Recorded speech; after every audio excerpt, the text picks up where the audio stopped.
នុញ្ញាតស្វាគមន៍សាជាថ្មីមកកាន់កម្មវិធីច្បាប់ដើម្បីទាំងអស់គ្នានាងខ្ញុំនីផៃលីនជាអ្នកសម្របសម្រួលនៃកម្មវិធីសូមគោរពជម្រាបសួរទៅកាន់ទស្សនិកជនទាំងអស់ជាទីគោរពរាប់អាននាងខ្ញុំសូមជម្រាបជូនថាកម្មវិធីរបស់យើងគឺរៀបចំឡើងដោយមានការសហការគ្នារវាងក្រុមមេធាវី SDI អន្តរជាតិនិងកម្មវិធីខ្ញុំស្វែងយល់ពីច្បាប់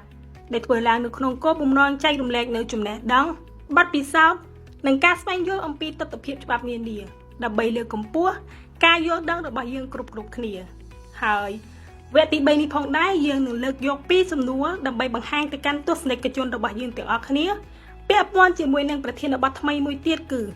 លទ្ធកម្មកម្មសិទ្ធិលើអចលនវត្ថុតាមរយៈអាជ្ញាយកាដែលថ្ងៃនេះគឺយើងមានវត្តមានរបស់លោកសាស្ត្រាចារ្យចៅចន្ទរាវ៉ាន់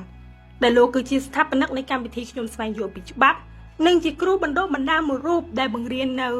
បណ្ឌិតសភាភូមិន្ទយុតិធធកម្ពុជានិងមជ្ឈមណ្ឌលបណ្ដាលវិជ្ជាជីវៈមេធាវីព្រមទាំងបង្រៀននៅសាកលវិទ្យាល័យនានានៅក្នុងប្រទេសកម្ពុជារបស់យើងផងដែរដូច្នេះយើងនឹងជួបជាមួយនឹងលោកដូចតទៅចា៎ជំរាបសួរលោកគ្រូបាទសូមជម្រាបសួរកញ្ញាផាលីនហើយខ្ញុំក៏សូមអនុញ្ញាតជំរាបសួរដល់ប្រិយមិត្តទាំងអស់ជាទីគោរពរាប់អាន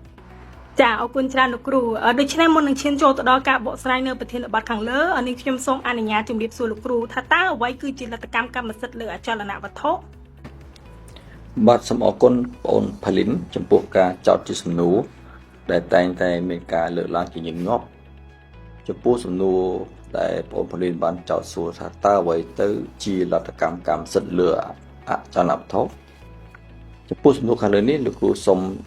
ធ្វើការបកស្រាយបញ្យលនៅអត្ថន័យនៃពាក្យកន្លឹះដែលតាក់ទងទៅនឹងខ្លឹមសារនៃសំណួរទៅនេះទី1ក៏បីស្វែងយល់ថាអ្វីជាកម្មសិទ្ធិអ្វីជាអចលនវត្ថុហើយអ្វីទៅជាលទ្ធកម្មកម្មសិទ្ធិកម្មសិទ្ធិសំដៅលើសិទ្ធិដែលកម្មសិទ្ធិករនោះអាចប្រើប្រាស់អាស្រ័យផលនិងចាត់ចែងវត្ថុដែលជាកម្មសិទ្ធិរបស់ខ្លួនដោយសេរីបាននៅក្នុងទំហំដែលច្បាប់និងបទដ្ឋានគតិយុត្តផ្សេងទៀតបានកម្រិតនេះបើយោងតាមមាត្រា138នៃក្រមរដ្ឋប្បវេណីកម្ពុជាឆ្នាំ2007ចុះអ្វីទៅជាអចលនវត្ថុអចលនវត្ថុសំដៅទៅលើដីធ្លីនិងវត្ថុជាប់នៅលើដីហើយដែលមិនអាចផ្លាស់ប្ដូរទីកន្លែងបានដូចជាអគារសំណង់ដំណាំរុក្ខជាតិជាដើមនេះបើតាមយោងតាមអត្ថន័យនៃមាត្រា120នៃក្រមរដ្ឋប្បវេណីកម្ពុជាដូចនេះវត្ថុដែលតាំងភ្ជាប់យ៉ាងមាំឬជាអចិន្ត្រៃយ៍ទៅនឹងដីនោះហើយមិនអាចផ្លាស់ប្ដូរទីកន្លែងបានបបចាត់ទុកជាផ្នែកមួយនៃដីនោះលើកលែងតែវត្ថុណាដែលអាចយកចេញពីដីនោះហើយមិននាំឲ្យមានការខូចខាតដល់ដីនោះនេះជាអត្ថន័យនៃពាក្យថាអចលនវត្ថុតាមផ្លូវច្បាប់ដែលឡែកអ្វីជាលទ្ធកម្មកម្មសិទ្ធិលទ្ធកម្មកម្មសិទ្ធិមានន័យថាជាការទទួលបាននៅសិទ្ធិកម្មសិទ្ធិលើវត្ថុណាមួយស្របទៅតាមច្បាប់ឬលិខិតបទដ្ឋានគតិយុត្តបានកំណត់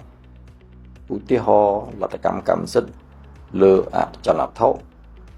ដូចជាដីធ្លីលទ្ធកម្មកម្មសិទ្ធិលើអចលនវត្ថុជាដើមតាមផ្លូវច្បាប់លទ្ធកម្មកម្មសិទ្ធិនេះច្បាប់ទទួលស្គាល់តែអាជ្ញាការនៃលទ្ធកម្មកម្មសិទ្ធិលើអចលនវត្ថុដោយអង្គហេតុនៃការកាន់កាប់ជាក់ស្ដែងដែលបន្តជានិរន្តរ៍តែប៉ុណ្ណោះហើយនេះលទ្ធកម្មកម្មសិទ្ធិតាមអាជ្ញាការគឺមានន័យយ៉ាងដូចនោះថាតើតាមបញ្ញត្តិច្បាប់ទទួលស្គាល់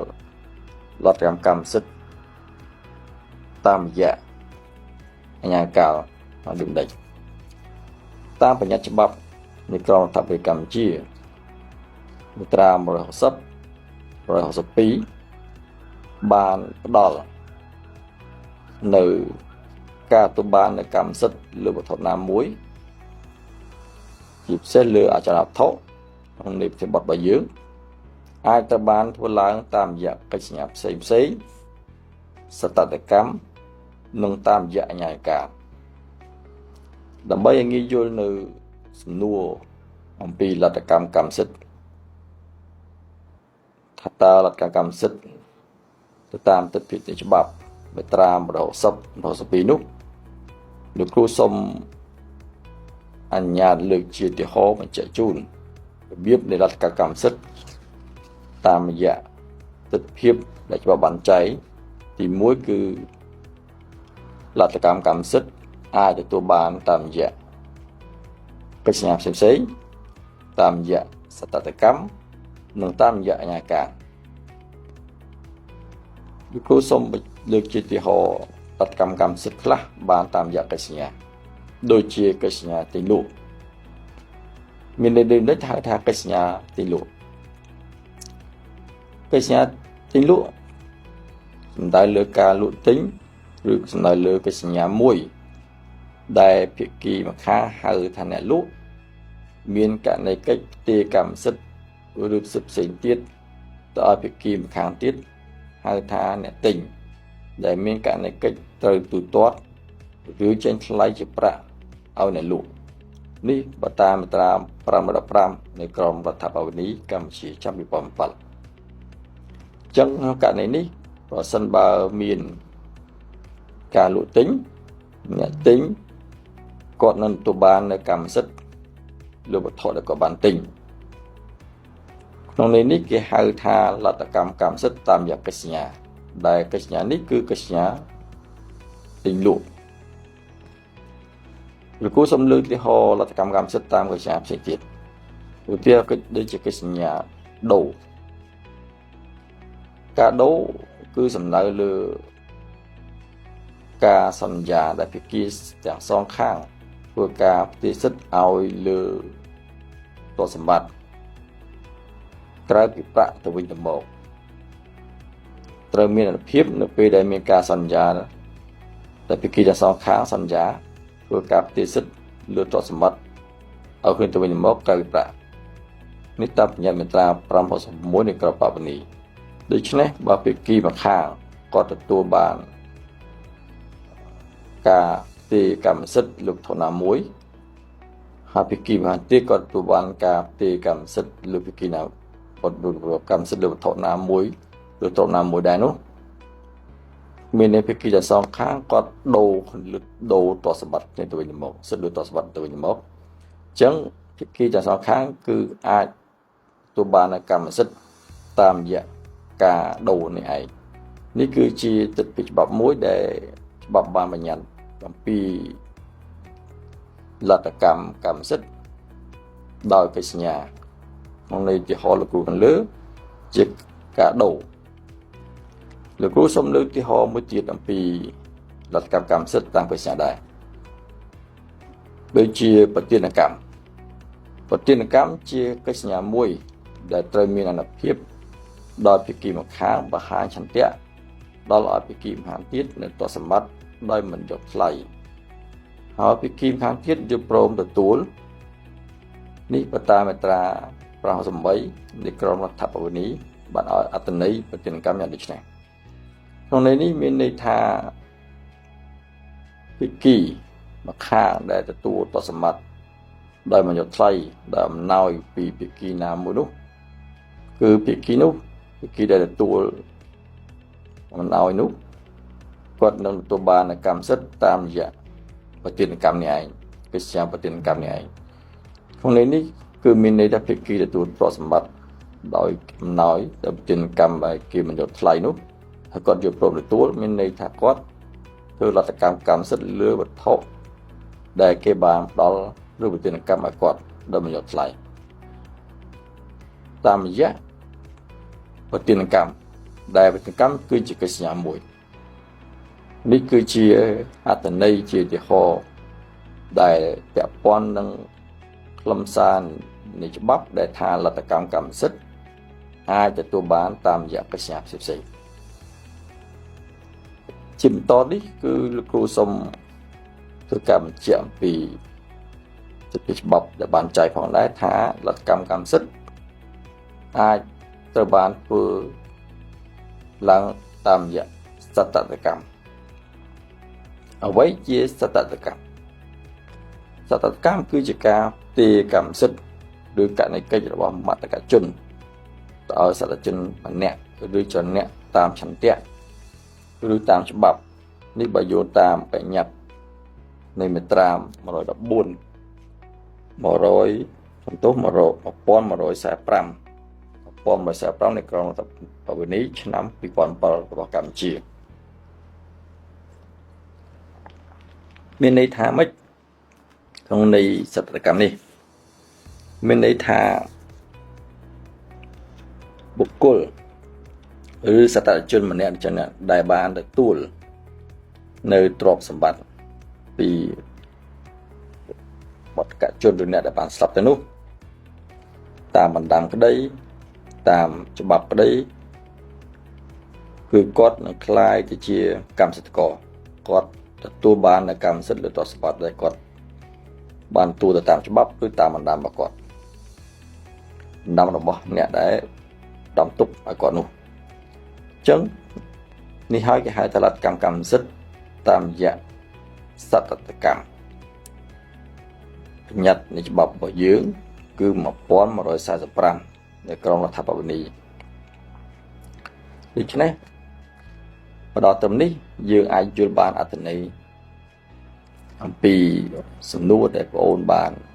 ចោទជាសំណួរសួរឡើងថាតើអ្វីជាលទ្ធកម្មកម្មសិទ្ធិលើអចលនវត្ថុជាងយើងបានធ្វើការស្វែងយល់រួចមកហើយអំពីអត្ថន័យអ្វីជាកម្មសិទ្ធិអ្វីជាអចលនវត្ថុហើយតើរបៀបនៃលទ្ធកម្មកម្មសិទ្ធិតាមទិដ្ឋិច្បាប់អាចធ្វើឡើងតាមរយៈឧបនាខ្លះគូសរុបមកវិញគឺតាមច្បាប់មាត្រា160នៃក្រមរដ្ឋប្រវេណីកម្ពុជាលទ្ធកម្មកម្មសិទ្ធិអាចត្រូវបានធ្វើឡើងដោយកិច្ចសន្យាសតតកម្មនិងហេតុដែលបានកំណត់នៅក្នុងផ្នែកលទ្ធកម្មកម្មសិទ្ធិនេះដូច្នេះយើងនឹងទៅជែកទៅមុខទៅទៀតដែលផ្អែកទៅលើប្រធានបទយើងបដោតទៅលើលទ្ធកម្មកម្មសិទ្ធិដោយអាជ្ញាការឬតាមរយៈអាជ្ញាការអញ្ចឹងដើម្បីយល់អំពីប្រធានបទនេះក៏បីស្វែងយល់ផងដែរថាតើអ្វីទៅដែលហៅថាអាជ្ញាការអាជ្ញាការគឺជាអំឡុងពេលមួយដែលច្បាប់កំណត់ការកន្លងហួសនៃអំឡុងពេលនេះបង្កើតឲ្យមានអានុភាពនៃលទ្ធកម្មដូចនេះអាជ្ញាការសំដៅលើរយៈពេលនៃការកាន់កាប់ហើយអ្នកកាន់កាប់នោះអាចអះអាងលើរយៈពេលនោះដើម្បីធ្វើលទ្ធកម្មកម្មសិទ្ធិបាននេះតាស្មារតីនៃទិដ្ឋិច្បាប់យើងគឺគាត់អះអាងអំពីលទ្ធកម្មកម្មសិទ្ធិរបស់គាត់តាមរយៈអាជ្ញាការដែលច្បាប់បានកំណត់អំពីរយៈពេលបើគាត់កាន់កាប់ក្នុងរយៈពេលមួយដែលច្បាប់បានកំណត់ហើយកន្លងហួសទៅហើយបំពេញលក្ខខណ្ឌមួយចំនួនផ្សេងទៀតទៅតាមបញ្ញត្តិនៃមាត្រា162 161នៃ162និង164នៃក្រមរដ្ឋប្រវេណីគឺគាត់នឹងទទួលបាននៅលទ្ធកម្មកម្មសិទ្ធិតាមរយៈអាជ្ញាការដែលទៅបំពេញតាមលក្ខខណ្ឌនៃមាត្រា162ហើយនិង164នៃក្រមរដ្ឋប្រវេណីឆ្នាំ2007ជាពិសេសគឺលក្ខខណ្ឌដែលមានចែងមាត្រា162ហើយមាត្រា164នោះគឺសំដៅទៅលើក្នុងករណីដែលមានការអះអាងណាមួយផ្ទុយពីនេះគឺអ្នកដែលកាន់កាប់គាត់អាចលើកឡើងនៅអាជ្ញាការនៃលទ្ធកម្មគាត់ដើម្បីតតាំងការអាងរបស់ភាគីណាដែលមកជំទាស់ដែលគាត់បំពេញលក្ខខណ្ឌនៃមាត្រា162នោះ បាទនេះគឺជាអ្វីដែលគ្រូបានភ្លឺទៅនឹងសំណួរដែលចោទសួរអ្វីជារដ្ឋកម្មសិទ្ធិ ចាសសូមអរគុណលោកគ្រូចំពោះការបកស្រាយនៅពីកន្លឹះនីមួយៗដែលពាក់ព័ន្ធជាមួយនឹងប្រធានបទរបស់យើងយ៉ាងក្បោះក្បាយជាបន្តនាងខ្ញុំសូមអនុញ្ញាតជម្រាបសួរលោកគ្រូនៅសំណួរទី2តែម្ដងតាមផ្លូវច្បាប់ដើម្បីអាចឲ្យអ្នកកាន់កាប់អចលនវត្ថុជាឧទាហរណ៍ដូចជាដីធ្លីអាចធ្វើលទ្ធកម្មកម្មសិទ្ធិលើដីធ្លីនោះតាមរយៈអាជ្ញាយុកាបានតើត្រូវគោរពលក្ខខណ្ឌច្បាប់យ៉ាងដូចម្តេចខ្លះលោកគ្រូ បាទគ្រូសូមអរគុណអូនផាលីនជាថ្មីចំពោះសំណួរទី2ដែលបានចោទសួរថាតើដើម្បីឲ្យអ្នកកាន់កាប់អចលនវត្ថុជាឧទាហរណ៍ដូចជាដីធ្លីអាចធ្វើលទ្ធកម្មកម្មសិទ្ធិលើដីធ្លីនោះតាមរយៈអាជ្ញាការតើត្រូវគោរពលក្ខខណ្ឌច្បាប់យ៉ាងដូចម្តេចខ្លះ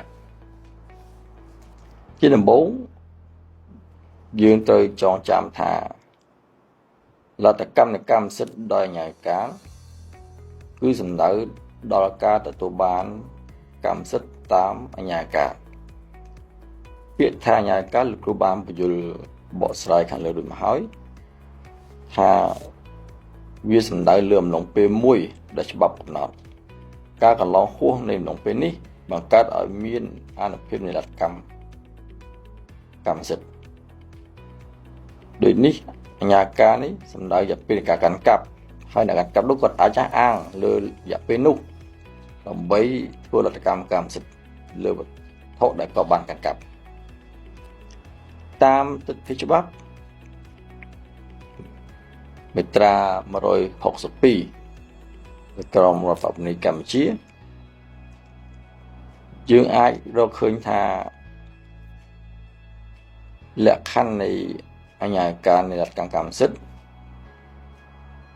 លើអចលនវត្ថុមាន2ប្រភេទប្រភេទទី1យើងហៅថាអាជ្ញាការលទ្ធកម្មសិទ្ធិលើអចលនវត្ថុសម្រាប់រយៈពេលខ្លីទី2គឺអាជ្ញាការលទ្ធកម្មសិទ្ធិលើអចលនវត្ថុសម្រាប់រយៈពេលវែងតើមានន័យយ៉ាងដូចម្តេចសម្រាប់រយៈពេលខ្លីមានន័យដូចម្តេចសម្រាប់រយៈពេលវែងអាជ្ញាការលទ្ធកម្មសិទ្ធិសម្រាប់រយៈពេលខ្លីលក្ខខណ្ឌដែលអ្នកកាន់កាប់ឬអ្នកដែលចូលបានអ្នកចូលទៅកាន់កាប់ដែលទៅពេញនោះលក្ខខណ្ឌគឺមានដូចខាងក្រោមទី1ជនដែលបានចូលកាន់កាប់អចលនវត្ថុនោះត្រូវកាន់កាប់ដោយសន្តិវិធីនិងដឹងឮជាសាធារណៈទី2ជនដែលបានកាន់កាប់អចលនវត្ថុមានភាពសុចរិតនិងគ្មានកំហុសក្នុងការកាន់កាប់ទី3ជនដែលបានកាន់កាប់អចលនវត្ថុត្រូវមានឆន្ទៈយុត្តិកម្មសិទ្ធិទី4ជនដែលបានកាន់កាប់អចលនវត្ថុសម្រាប់រយៈពេលខ្លីនោះត្រូវកាន់កាប់ក្នុងរយៈពេលបាន10ឆ្នាំពេលដែលខ្លួនបានចាប់ផ្ដើមកាន់កាប់មានន័យថា10ឆ្នាំបានកាន់កាប់ពេញលេញហើយក៏បានចង់បានកន្លប់ផុតហួសទៅហើយក៏បានពេញលក្ខខណ្ឌដែលលោកគ្រូបានបញ្ជាក់ខាងលើនោះគឺជននោះនឹងបានទទួលលទ្ធកម្មសិទ្ធិលើអចលនវត្ថុនោះតាមរយៈអាជ្ញាការរយៈពេលខ្លីគឺត្រឹម10ឆ្នាំចុះអ្វីទៅដែលហៅថាអាជ្ញាការលទ្ធកម្មសិទ្ធិសម្រាប់រយៈពេលវែងសម្រាប់រយៈពេលវែងលក្ខខណ្ឌដែលត្រូវបំពេញសម្រាប់ជនដែលបានចូលទៅកាន់កាប់លើអចលនវត្ថុមួយដើម្បីអាចទទួលបាននៅលទ្ធកម្មសិទ្ធិបានទី1ជនដែលបានកាន់កាប់អចលនវត្ថុនោះត្រូវកាន់កាប់ដោយសន្តិវិធីនិងដឹងឬជាសាធារណៈជនដែលបានកាន់កាប់អចលនវត្ថុមានឆន្ទៈយុត្តិកម្មសិទ្ធិជនដែលបានកាន់កាប់អចលនវត្ថុនោះត្រូវកាន់កាប់រយៈពេលពេញលេញ20ឆ្នាំហើយ20ឆ្នាំកន្លងផុតទៅគឺជននោះនឹងអាចទទួលបានកម្មសិទ្ធិលើអចលនវត្ថុដែលខ្លួនបានកាន់កាប់ដោយបំពេញលក្ខខណ្ឌដែលគ្រូបានបញ្ជាក់ជូនខាងលើដើម្បីងាយយល់គ្រូសូមលើកជាឧទាហរណ៍ សម្រាប់រយៈពេលខ្លីថាតើការកាន់កាប់រយៈពេលខ្លីគាត់អាចទទួលបានលទ្ធកម្មសិទ្ធិដោយអាជ្ញាការសម្រាប់រយៈពេលខ្លីយ៉ាងដូចម្ដេចជាឧទាហរណ៍ដើម្បីងាយយល់គឺឧទាហរណ៍ថាបើលោកសុកគាត់ជាម្ចាស់កម្មសិទ្ធិដីមួយកន្លែងក្រោយមកសពតែមានលោកអ៊ិចបានចូលកាន់កាប់ដីនោះរយៈពេលអស់10ឆ្នាំបានកន្លងផុតដូចនេះលោកអ៊ិចត្រូវបានចាត់ទុកថាជាកម្មសិទ្ធិតកចាប់តាំងពីពេលចាប់ដើមគិតអាជ្ញាការស្របទៅតាមមាត្រា112តាខណ្ឌទី2នៃក្រមរដ្ឋបវេណីកម្ពុជាក្នុងករណីនេះក្នុងករណីដែលដែលលោកអ៊ិចនេះក៏បានបំពេញលក្ខខណ្ឌទៅតាមច្បាប់មានន័យថាលក្ខខណ្ឌដែលច្បាប់តម្រូវសម្រាប់អាជ្ញាការរដ្ឋកម្មសិទ្ធិរយៈពេលខ្លីគឺរំលឹកឡើងជូនមកវិញគឺគាត់បានបំពេញលក្ខខណ្ឌកាន់កាប់ដោយសន្តិវិធីនិងដឹងឬជាសាធារណៈកាន់កាប់ដោយភាពសុចរិតនិងគ្មានកំហុសកាន់កាប់ដោយមានឆន្ទៈយុត្តិកម្មសិទ្ធិកាន់កាប់វត្ថុអចលននោះបានពេញលេញរយៈពេល10ឆ្នាំមកកន្លងផុតទៅគិតចាប់ពីពេលដែលគាត់ចាប់ដើមចូលកាន់កាប់ហើយដូច្នេះក្នុងករណីពេញលក្ខខណ្ឌបែបនេះពេចនឹងចាត់ទុកជាកម្មសិទ្ធិកលើដីរបស់លោកសុកដែលក៏បានដែលលោកសុកជាកម្មសិទ្ធិកលើដីមួយកន្លែងប៉ុន្តែគាត់អាចមិនបានចូលកាន់កាប់ជាប់លាប់ប៉ុន្តែលោកអ៊ិចបានចូលកាន់កាប់ហើយបំពេញលក្ខខណ្ឌនៃច្បាប់តាមមាត្រា112ដែលលោកគ្រូបានបញ្ជាក់ខាងលើគាត់នឹងអាចខ្លាយជាកម្មសិទ្ធិកលើដីរបស់លោកសុកនោះជាបន្តលោកគ្រូសូមលើកឧទាហរណ៍បញ្ជាក់អំពីអាជ្ញាការកម្មសិទ្ធិលើអចលនវត្ថុរយៈពេលវែងលោកគ្រូសន្មតថាអង្គហេតុដូចខាងលើមានន័យថាលោកសុកជាម្ចាស់កម្មសិទ្ធិលើដីមួយកន្លែងតែរយៈពេលនៃការកាន់កាប់ជាក់ស្ដែងមានតែលោកសុកគាត់ជាម្ចាស់កម្មសិទ្ធិលើដីមួយកន្លែងក្រោយមកអ៊ិចក៏បានចូលទៅកាន់កាប់ជាក់ស្ដែងហើយមានឆន្ទៈយុត្តិកម្មសិទ្ធិហើយគាត់បានកាន់កាប់រយៈពេល20ឆ្នាំពេញលេញបានកន្លងផុតហើយក៏បំពេញលក្ខខណ្ឌនៃការកាន់កាប់ដោយអាជ្ញាការរយៈពេលវែងគឺទី1បើលោកអ៊ិចគាត់កាន់កាប់ដោយសន្តិវិធីនិងដឹងឬជាសាធារណៈមានឆន្ទៈយុត្តិកម្មសិទ្ធិហើយក៏បានបំពេញកាន់កាប់រយៈពេល20ឆ្នាំបានកន្លងផុតលោកអ៊ិចទៅចាត់ទុកជាកម្មសិទ្ធិករលើដីរបស់លោកសុកនោះផងដែរនេះទៅតាមអត្ថន័យនៃច្បាប់មាត្រា112កថាខណ្ឌទី1ដែលលក្ខខណ្ឌនៃច្បាប់បានបញ្ជាក់ថាជនដែលបានកាត់កាប់អចលនវត្ថុដោយសន្តិវិធីនិងដឹងឬជាសាធារណៈដោយមានឆន្ទៈយុត្តិកម្មសិទ្ធិក្នុងអំឡុងពេល20ឆ្នាំត្រូវធ្វើលទ្ធកម្មសិទ្ធិលើអចលនវត្ថុនោះបាទអញ្ចឹងទស្សនិកជនក៏ដូចជាប្រិយមិត្តទាំងអស់ដូចជាបងអូនបានជ្រាបហើយអំពីអត្ថន័យលទ្ធកម្មសិទ្ធិលើអចលនវត្ថុតាមរយៈអាជ្ញាការដែលមាន2គឺលទ្ធកម្មសិទ្ធិរយៈពេលតាមរយៈពេលអាជ្ញាការរយៈពេលខ្លីនិងរយៈពេលវែងហើយក៏មានលក្ខខណ្ឌទៅបំពេញបន្ថែមផងដែរទៅតាមបញ្ញត្តិដែលច្បាប់បានកំណត់បើស្ដាប់មើលទៅអាចមានការឆ្ងល់ទៀតថាតើ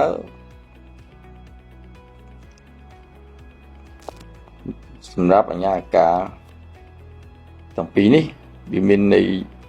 យ៉ាងម៉េច តាមទស្សនវិជ្ជាច្បាប់បានកំណត់ជារួមសម្រាប់លទ្ធកម្មកម្មសិទ្ធិតាមអាជ្ញាការទោះជាពេលវែងឬខ្លីគឺឲ្យបំពេញលក្ខខណ្ឌនោះគាត់នឹងទៅបានប៉ុន្តែច្បាប់បានលើកលែងជារួមដូចគ្នាទោះបីអាជ្ញាការនោះកាន់កាប់រយៈពេលខ្លីឬក៏រយៈពេលវែងក៏ដោយ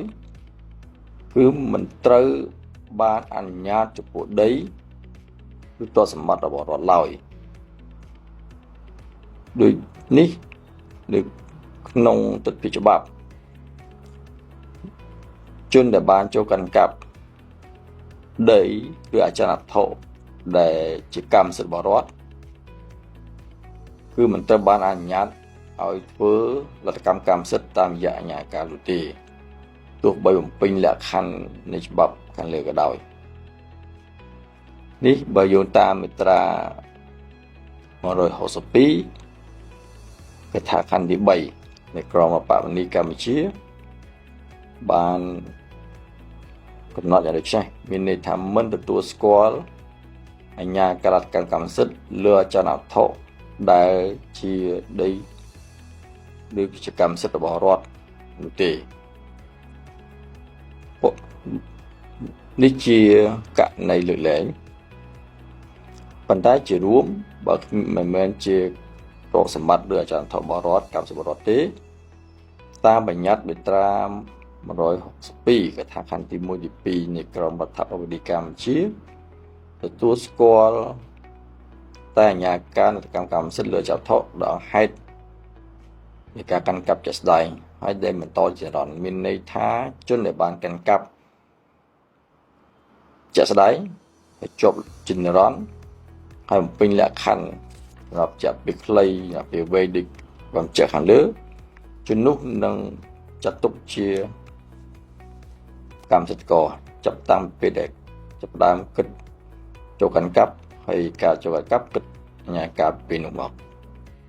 ចាអរគុណច្រើនលោកគ្រូសម្រាប់ការចូលរួមបកស្រាយនៅសំណួរនៅក្នុងវគ្គទី3នេះពាក់ព័ន្ធជាមួយនឹងលទ្ធកម្មកម្មសិទ្ធិលើអចលនវត្ថុដោយសារតែពេលវេលារបស់យើងមានកំណត់ដូច្នេះហើយយើងនឹងធ្វើការបកស្រាយបន្តអំពីលទ្ធកម្មកម្មសិទ្ធិលើអចលនវត្ថុនេះនៅវគ្គបន្តក្រោយទៀតដូច្នេះសូមទស្សនិកជនទាំងអស់ជួយចុច like share និងតាមដាន page កម្មវិធីខ្ញុំស្វែងយល់ពីច្បាប់និង page SDI International លោកគ្រប់ទាំងអស់គ្នាសូមគោរពអរគុណនិងសូមជម្រាបលា